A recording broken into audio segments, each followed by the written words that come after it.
Hi everyone, welcome back to my channel. So this is going to be a video about my personal fitness journey, and I thought it would be a good idea to film it in case anyone was interested in being a client or you're genuinely just curious about my past with fitness and how I came to be a trainer and have this level of fitness that I have today. So yeah, I think it's important to kind of know where I come from, why I am the way I am, and I think my story might be pretty relatable for some people, so that's what's gonna happen.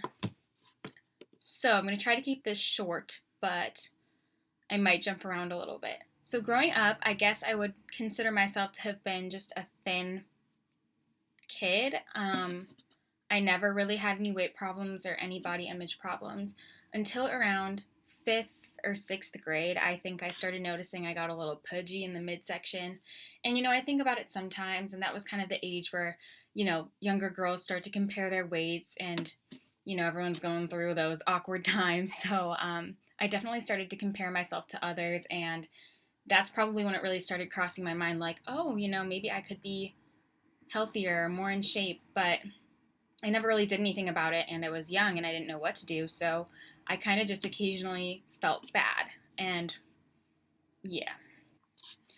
So then we get into high school, and high school was a very, very awkward time for myself. I definitely had a lot of self esteem issues, and I definitely had body image issues.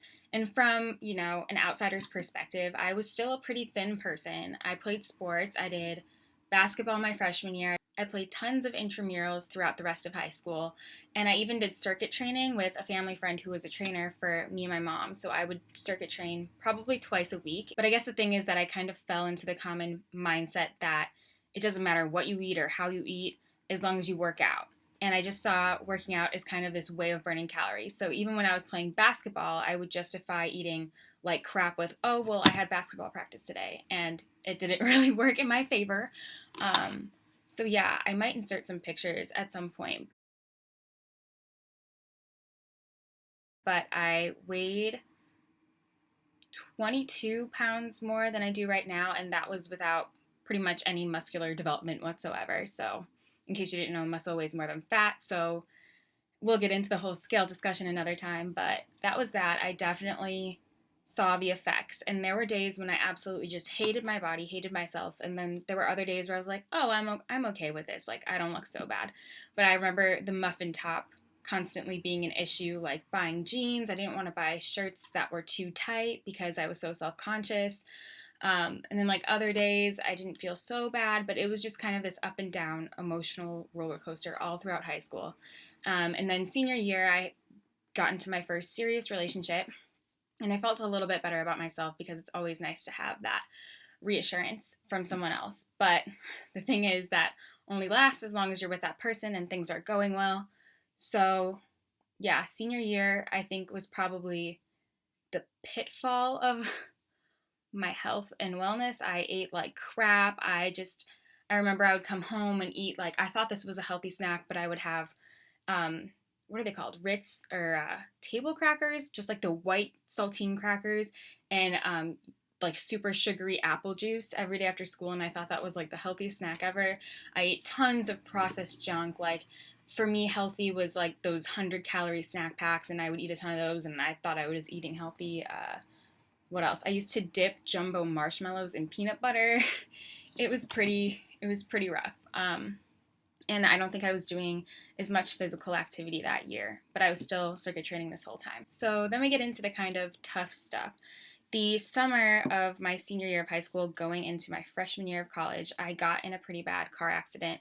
I had some health issues going on that occasionally affected my vision, and yeah, I got in a pretty bad accident and I couldn't drive or go anywhere the rest of the summer, and I was pretty much stuck at home while they were trying to figure out what was wrong with me. So that's when I started going on Tumblr, and I would follow different blogs, and I got really into health and wellness. And I also watched some Netflix documentaries. I don't know if anyone knows of Food Matters or what's the other one? Hungry for Change. Those two documentaries really changed my perspective on nutrition and holistic nutrition. Especially, like, I had no idea that this processed crap I was eating was making me bloated all the time, and that it could cause a bunch of health problems, even cancer, if I kept it up. So I started following these Tumblr blogs that were all about, nourishing your body and doing yoga. And so I was really bored all summer since I couldn't go anywhere. And all my friends started school before me. So I got really into yoga and feeding myself well. And I was feeding myself really well and I was eating really clean foods, but I was under the impression that I could eat as much as I wanted of clean foods and still be really healthy and get in shape. And I was kind of frustrated with the fact that I didn't seem to be changing physically, even though I felt really good from what I was eating. And I think that eating clean is super important. It's the best thing you can do for yourself. But I was seeing all these icons who would eat, whatever they wanted as long as it was clean, and they would still, be stick thin. So yeah, I was starting to mess with my head a little bit, to say the least. And I didn't understand really like what I was doing wrong, but I still stuck with yoga. And then I eventually became vegan and my health problems actually started to act up a lot more. I thought I was like I thought I was doing well for myself, but I had a severe lack of energy. But I do remember yoga being super helpful for my mental clarity and making me feel a lot better. So it was kind of a weird state that I was in. But being vegan was definitely hard on my health, medical wise. So eventually I was encouraged to stop being vegan. Um, yeah, that was probably at some point during my freshman year of college. Sophomore year was pretty typical. I would go to the gym sometimes, not really. I kind of tried to eat clean still, but it was just kind of average, I guess I would say. And then I went through my very first heartbreak, and my boyfriend and I ended our relationship. So that took a huge toll on me mentally, and I decided that I didn't like being in the house. I was having some trouble with my roommates at the time, so I started to go to the gym, and that's where I would put all of my energy and my focus into, and that would make me feel better. It was therapeutic to me, and I honestly had no idea what I was doing. I had circuit trained for a long time, but I was very unfamiliar with gym equipment and lifting weights. So going into it, I basically winged it.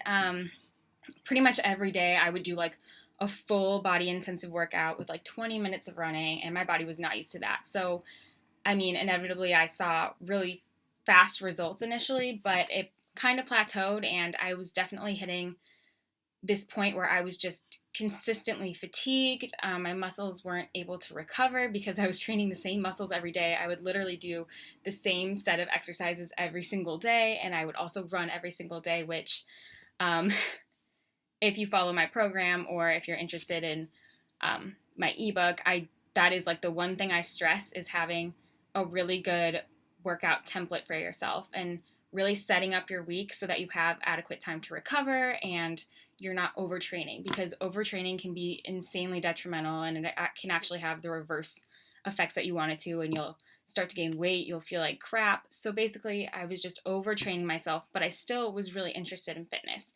And eventually I kind of learned like, oh, maybe I shouldn't run every single day. Maybe I should switch up the types of cardio I do and have like lighter days and heavier days. And I started learning different workout moves, so I would kind of switch them around each day.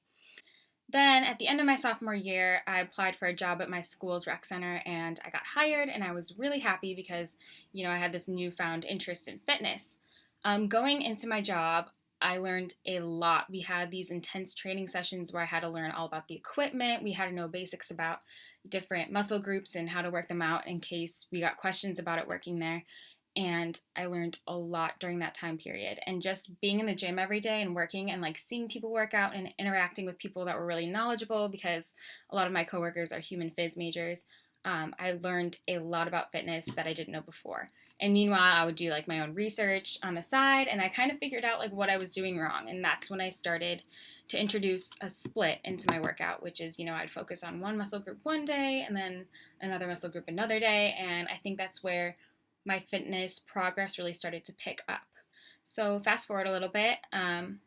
Last January, I met my current boyfriend, Thomas, and he knew a lot about exercise. He's actually an exercise and movement science major, and he also competes in bodybuilding. So we developed a friendship, and we were both really interested in fitness, so that's kind of what we bonded over.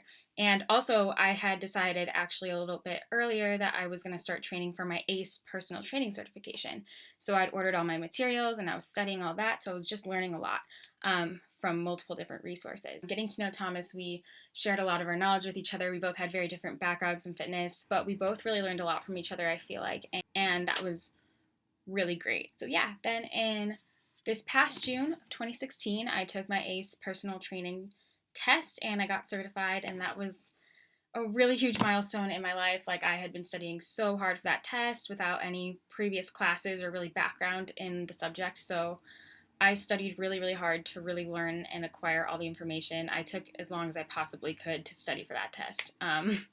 And I passed it, and I was really, really happy. So that's where I am now. I'm starting to think of ways to use my certification.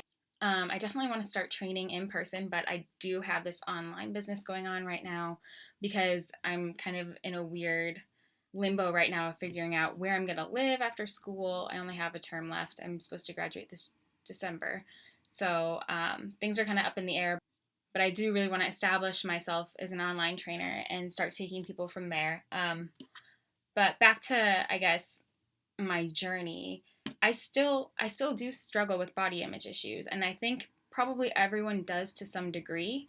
Nobody's perfect. Everyone compares themselves to other naturally, even though it's not the best thing to do. But even the fittest people out there will have something that they maybe wish that they could improve, or genetically they don't have. Yeah, so I mean, there are some days that I do struggle a little bit, but overall I feel great because I don't do it with the mindset of having this one final end goal, because fitness is a lifestyle and it's an ongoing process, and it should never be a means to an end. And that's something I really learned the hard way. Like, I struggled with trying to diet and not adhering. I struggled with overtraining, and I really learned the hard way that you can't set your sight on a specific set of results. You have to follow along with the journey. Find the reasons that you truly enjoy fitness. It makes you feel good. You like breaking a sweat. It's something that you can learn all about if you're really interested.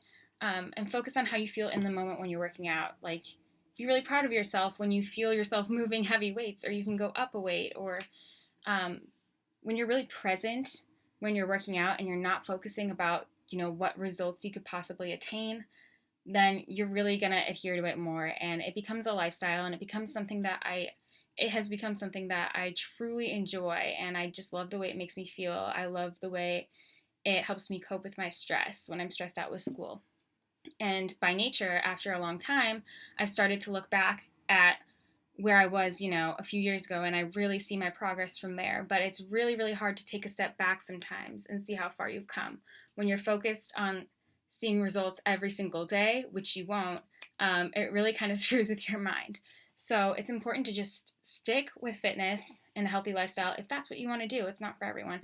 And then know that in time you will see progress, but you're not going to see it on a day-to-day basis. So you have to find more short-term attainable goals, and find the reasons that you really enjoy doing it. Because if you don't genuinely enjoy doing it and you're just doing it as a means to an end, then there's so many things that could go wrong and you're probably not going to stick to it. So yeah, that's where I am now. My boyfriend Thomas actually just competed in his first bodybuilding competition, and I went along and I saw all the bikini competitors, and I know it's something that I've always never fully understood until I went and I saw a bodybuilding show.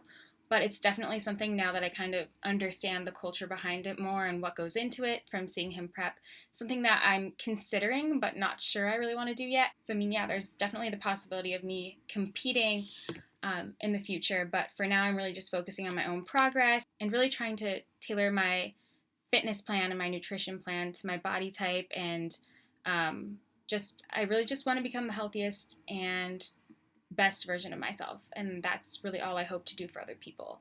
So sorry for this long, insane ramble, and I'm sure I forgot things that I wanted to include, and I'm also sorry if this is just a really super awkward first video, but I thought it was really important to establish kind of just a basis for everyone so that you guys just know more about me, and then maybe you'll be more inclined to watch my future videos, or maybe you won't, but thank you so much for watching regardless, and I hope to see you soon in another video.